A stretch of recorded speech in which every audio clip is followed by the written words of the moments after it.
Bentar lagi SS bakalan duduk di bangku persidangan. Aku penasaran ketika dia nanti ditanya siapa pemasok produk merkuri terbesar di Indonesia yang mendanai Doktif. Ya, karena pada saat dia melabrak Doktif, dia sempat mengeluarkan kata-kata itu.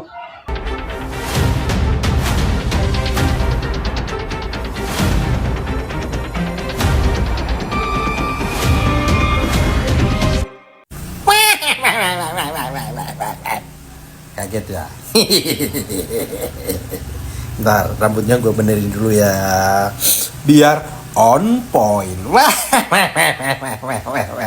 Gimana kabarnya boloku semua?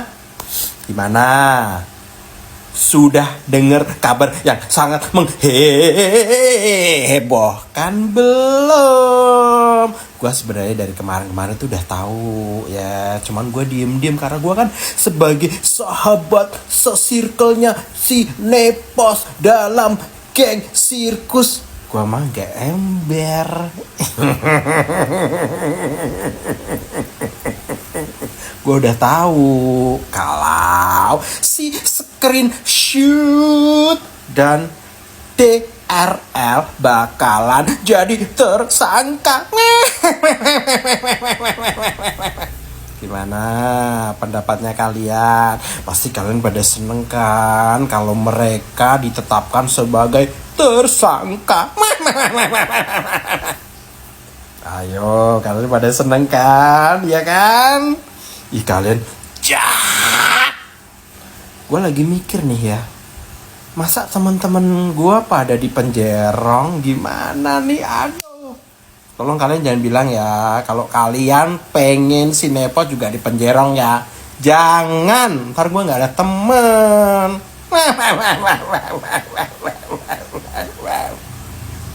Pokoknya si screenshot itu dia bakalan kena 2 pasal guys. Satu pasal yang kemarin tuh yang rame-rame sama si Doktif ya. Kedua pasal illegal access nih, yang kemarin lagi heboh, yang happening baru-baru ini tuh guys. Kalau yang DRL ya kalian tahu lah ya.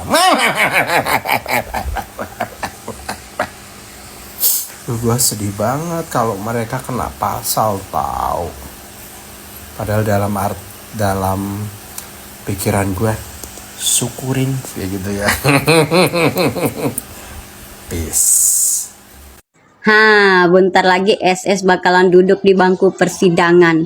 Aku penasaran ketika dia nanti ditanya siapa pemasok produk merkuri terbesar di Indonesia yang mendanai Doktif.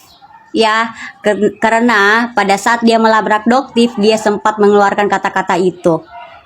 Entah informasi dari mana dia dapatkan, nanti kita dengar aja jawabannya siapa dia yang mendanai Doktif itu. Karena masyarakat seluruh Indonesia tahu bahwa Doktif itu bukan saja memberantas produk merkuri dan hidrokinon, bahkan dia memberantas semua produk-produk yang overclaim yang dijual oleh owner-owner ternama yang ada di TikTok ini, termasuk juga para dokter kecantikan ya. Kita tahu sendiri lah ya siapa dokter kecantikan yang menjual produk overclaim. Doktif bukannya iri sama teman sejawatnya, tapi dia lebih memilih biar masyarakat tidak dirugikan oleh oknum.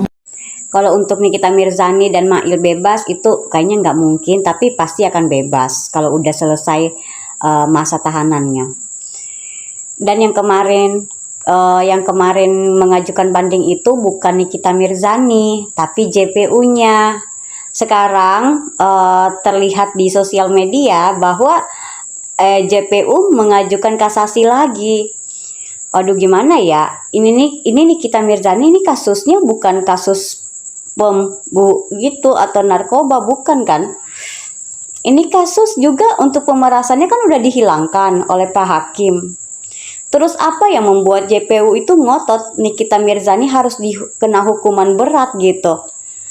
Aku sih jempol JPU yang kayak gini kalau menangani kasus korupsi yang ada di Indonesia ini. Tapi kalau untuk kasus Nikita Mirzani, waduh, kayaknya ada yang ganjal gitu.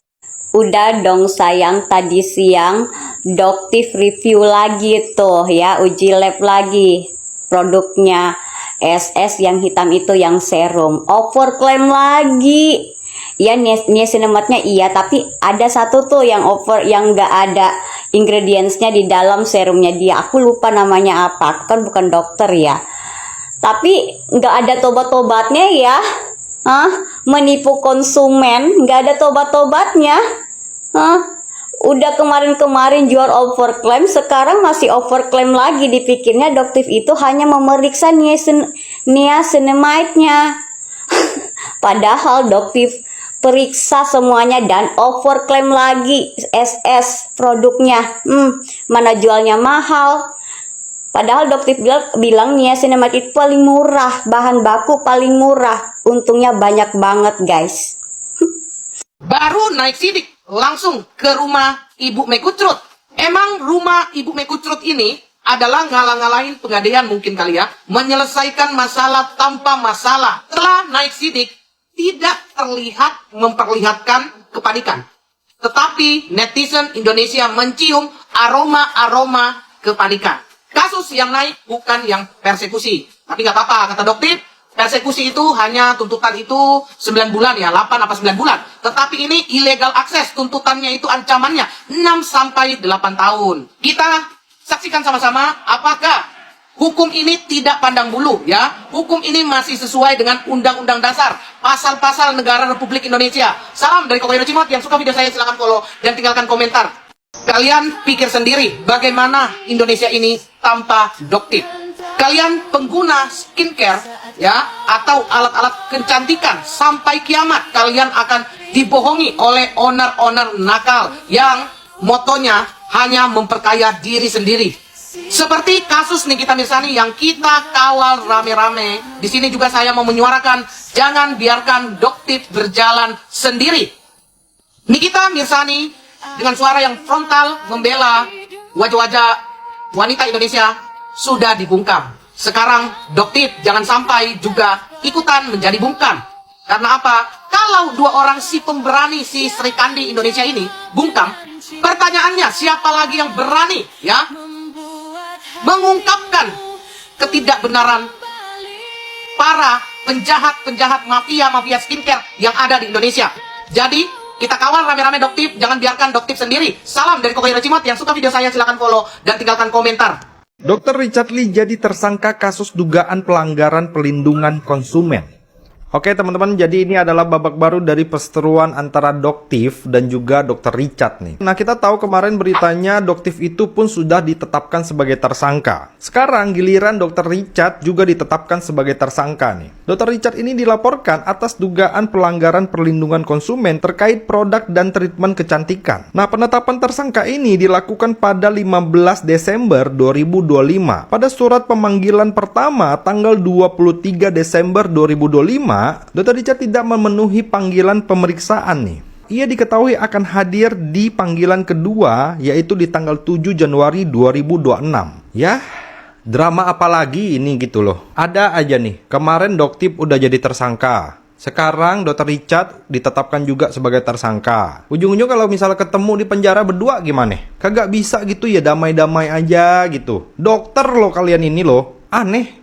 Buat gue tuh aneh bener. Cuman kalau menurut kalian sendiri gimana deh? Coba tulis pendapat kalian di kolom komentar dan jangan lupa follow akun ini.